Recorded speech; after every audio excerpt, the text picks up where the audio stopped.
Résister aux illusions. Chapitre 6. Comment se connecter au réel? Accéder à la réalité de soi-même, partie 1.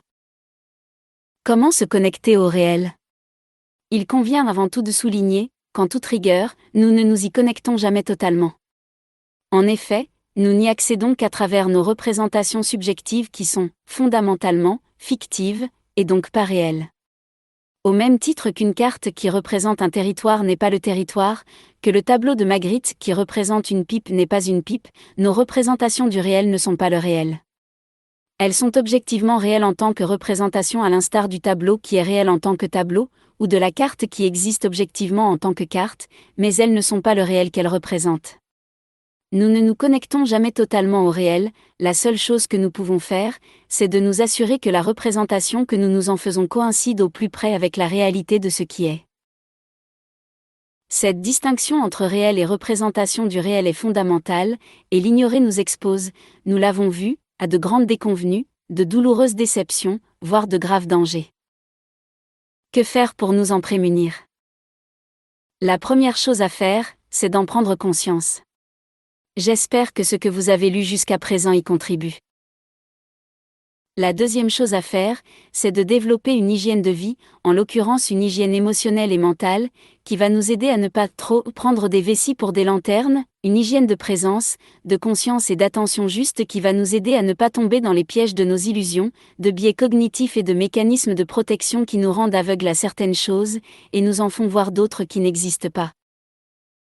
Puisque se connecter au réel est impossible, nous pourrions reformuler la question de la façon suivante: comment porter une attention juste aux choses, juste signifiant ici, au plus proche de ce qu'elles sont. Autrement dit, comment faire en sorte que mes représentations subjectives coïncident avec la réalité objective, que les représentations que je me fais de moi-même et du monde qui m'entoure, correspondent à la réalité de ce qui est. Commençons par soi-même. Comment accéder à la réalité de soi-même? Plus précisément, comment accéder à la réalité de ce que je suis? De qui je suis? Nous avons au chapitre précédent identifié une ligne directrice nous permettant de répondre à ces questions fondamentales. J'accède à la réalité de ce que je suis à travers la réalité de ce que je vis et comment je le vis. Nous allons à présent détailler une démarche, un processus, une méthode qui permet concrètement et pratiquement de faire ce travail. Cette méthode repose sur mon expérience personnelle et professionnelle. Elle détaille un exercice pratique proposé au chapitre 4 de mon premier livre, Lâcher prise, comment se reconnecter à soi-même. C'est l'exercice le plus puissant du livre et il a toute sa place ici où il s'agit de faire la part des choses entre réalité et fiction, entre carte et territoire, entre réel et représentation. Cette méthode, que j'appelle décryptage, consiste à prendre la mesure de ce que l'on vit, à identifier des signaux sur le tableau de bord de notre vie et à en décrypter les messages. C'est ainsi que l'on peut mettre en lumière les éléments de réalité de ce que l'on est. En effet, à l'image du tableau de bord d'un véhicule dont les signaux nous informent du bon fonctionnement ou du dysfonctionnement d'un véhicule, nos réactions nous donnent des indications sur la façon dont nous sommes en train de faire l'expérience de notre existence. Nos émotions, nos sensations, nos réactions physiologiques et comportementales sont de précieux indicateurs sur la façon dont nous réagissons à la situation que nous sommes en train de vivre. Il nous aide à prendre les dispositions qui vont nous permettre de poursuivre l'expérience sensible de notre existence, le voyage pour le véhicule, dans les meilleures conditions possibles. La sensation de froid nous invite à nous couvrir car si notre température descend en dessous de 37 degrés, notre corps, le véhicule de notre existence, ne va pas fonctionner correctement. De la même façon que le voyant de la température du moteur qui s'allume nous invite à vérifier le bon fonctionnement du circuit de refroidissement du moteur de la voiture, si nous avons trop chaud ou trop froid, nous sommes invités à prendre des dispositions pour maintenir la température de notre corps à un niveau fonctionnel optimal. Si nous saisissons un objet brûlant dans la cuisine, la sensation, ici la douleur ressentie, nous pousse à lâcher l'objet immédiatement, d'autant plus rapidement que l'intensité de la douleur est grande. Sans cette sensibilité, ces signaux sur le tableau de bord, nous nous exposons au risque de nous blesser, parfois gravement. C'est ce dont souffrent les personnes atteintes d'analgésie congénitale, maladie génétique incurable qui rend les personnes qui en sont atteintes très vulnérables. Ne ressentant aucune douleur, cela les expose au risque de se blesser en se brûlant, en se mordant la joue, ou même en se fracturant un membre sans même s'en rendre compte. J'en ai fait moi-même l'expérience à minima à la suite d'un soin dentaire. L'anesthésie locale prodiguée par le dentiste a duré plus longtemps que prévu, jusqu'à l'heure du déjeuner. Là, en mangeant une salade, j'eus la sensation d'un goût étrange de sang dans la bouche.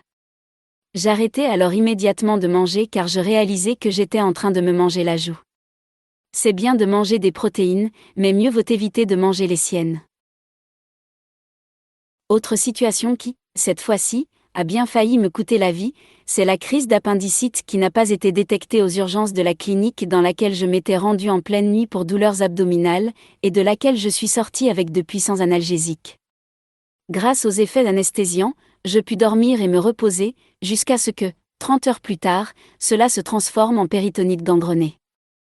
Si vous lisez ces mots, c'est que, bien évidemment, ayant été opéré à temps, j'ai survécu. J'ai depuis une immense gratitude pour le corps médical, ces femmes et ces hommes qui œuvrent dans les hôpitaux, et précisément dans mon cas à l'hôpital Saint-José de Lisbonne. De l'aide-soignant à la chirurgienne, ils m'ont littéralement sauvé la vie. Prendre en compte un signal est bien sûr très important. Le décrypter l'est tout autant. Les douleurs abdominales et autres symptômes n'ont pas été décryptés correctement à la clinique dans laquelle je me suis rendue d'abord, les mesures prises n'étaient pas adéquates, mon état s'est aggravé. C'est grâce au scanner fait le lendemain à l'hôpital que l'on a pu faire le nécessaire. 1 heure plus tard, j'étais sur la table d'opération. Ainsi, nos réactions, nos sensations, nos émotions constituent les indicateurs du tableau de bord de notre vie. Nous l'avons vu précédemment, nos réactions nous appartiennent à 100%. Donc tout ce que nous vivons nous parle de nous-mêmes. Un peu comme si chaque expérience vécue nous montre, démontre, expose, explique, alerte, donne un message, un éclairage de ce que nous sommes, de ce qui en soi nous fait réagir et nous comporter comme nous le faisons. Encore faut-il prendre la mesure des signaux et décrypter les messages de façon claire et intelligible. Concrètement, comment faire ? Je vous propose une approche simple et pragmatique pour aborder et dénouer des situations complexes et subtiles. Elle se décompose en 2 parties qu'il convient de faire l'une après l'autre, la première étant ce qui va constituer la base de travail de la deuxième. Prendre une photographie. La première étape consiste à faire une photographie des éléments de réalité objective, à savoir les faits liés à un événement précis, la situation, le contexte, ce qui s'est passé, ce que nous avons vu et entendu, et la façon dont nous avons vécu cet événement, nos sensations, nos émotions, nos pensées. Pour pouvoir s'appuyer sur des éléments factuels fiables, il est important de s'en tenir à un événement spécifique clairement identifié dans le temps, et non pas une généralisation de situations récurrentes. Ce travail de décryptage doit impérativement se faire sur la base d'éléments de réalité les plus précis et objectifs possibles. Ce qu'il s'est passé, les faits. Décrire la situation consiste à décrire les faits, ce qu'il s'est passé, ce que nous avons vu et entendu. Prenons un exemple pour illustrer l'ensemble du processus. La description des faits peut se formuler de la façon suivante. Les faits. Ce matin, à 9h15, je travaille à mon bureau lorsque mon gougnafier de chef entre sans frapper et me demande en colère si j'ai traité le dossier de M. Durand. Je lui réponds que pas encore. Il me donne l'ordre de m'en occuper immédiatement et de lui apporter le dossier dans son bureau. Puis il retourne dans son bureau dont il claque la porte. On veillera dans la description des faits à distinguer ce qui a été observé de ce qui a été interprété, supposé, extrapolé, déduit, jugé, en faisant précéder les descriptions de la mention « j'ai interprété »,« j'ai supposé »,« j'ai extrapolé »,« j'ai déduit »,« j'ai jugé ». Reprenons la description ci-dessus et corrigeons dans la formulation. Les faits. Ce matin, à 9h15, je travaille à mon bureau lorsque mon chef entre sans frapper. Je suis interpellé par ce comportement que je juge rustre et malpoli, gougnafier. Sur un ton que j'interprète comme étant empreint de colère, il me demande si j'ai traité le dossier de M. Durand. Je lui réponds « Non, pas encore ». Il me dit « Veuillez vous en occuper immédiatement et m'apporter le dossier dans mon bureau dès qu'il sera prêt ». Puis il sort de mon bureau. Peu de temps après, j'entends une porte claquer et je suppose que c'est celle de son bureau. De l'importance de prendre note sans délai. La description des faits relève de notre perception d'une part, et de la façon de nous raconter l'histoire d'autre part. Un même événement vécu par deux personnes différentes donnera deux histoires différentes. D'abord parce qu'elles observent la scène d'un point de vue différent, mais aussi et surtout, ensuite, parce qu'elles se représentent ce qu'elles perçoivent de façon différente. Rappelez-vous, nous ne voyons pas le monde tel qu'il est, nous le voyons tel que nous sommes.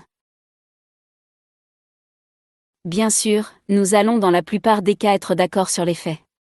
Mais il arrive parfois que les deux témoins d'un même événement soient en total désaccord.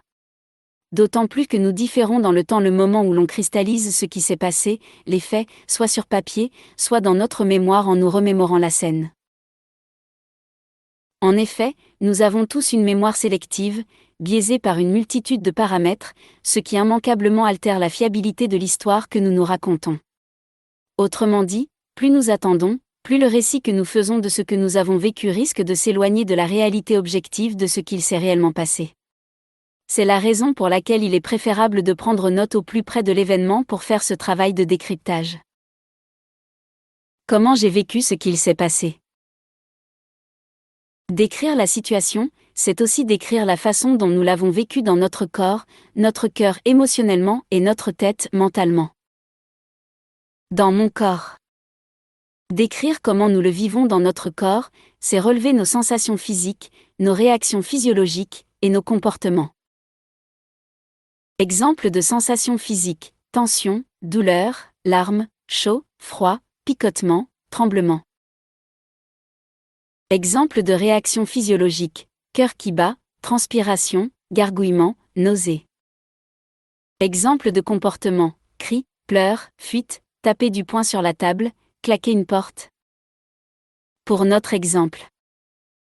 Corps, légère tension dans le ventre, un peu comme une boule. Geste de la main qu'on fait quand on pense que quelqu'un est fou quand j'ai entendu la porte claquer. Dans mon cœur. Décrire comment nous le vivons dans notre cœur, c'est lister toutes les émotions ressenties en essayant de trouver le mot le plus juste. Joie, peur, colère, tristesse, dégoût, honte, culpabilité, mépris. Pour vous aider à identifier le mot le plus pertinent pour nommer votre émotion, consultez les cartes mémo, développer sa conscience émotionnelle disponible sur le blog du livre. Consultez en particulier les cartes numéro 2 les émotions et numéro 9 les émotions et leurs synonymes. Pour notre exemple. Cœur, en colère de le voir entrer dans mon bureau sans frapper. Stress lorsqu'il me demande si j'ai traité le dossier de Monsieur Durand. Agacé par son ton autoritaire. Dans ma tête. Il s'agit là de prendre note des pensées et des discours intérieurs que nous avons eus pendant l'événement. Il convient de veiller à identifier et à distinguer les interprétations, suppositions, jugements, déductions, extrapolations, projections. Pour notre exemple. Tête, quel gougnafier, il ne frappe même pas avant d'entrer. Zut! J'ai complètement oublié de traiter le dossier de Monsieur Durand. Pour qui se prend-il à me parler comme cela? Cette première étape consiste donc à prendre une photographie de ce qui s'est passé et de veiller à ce que celle-ci soit la plus fidèle, la plus descriptive et la plus précise possible par rapport à la réalité de l'événement tel qu'il s'est effectivement déroulé. Benoît M. Monnier, copyright 2022, tout droit réservé.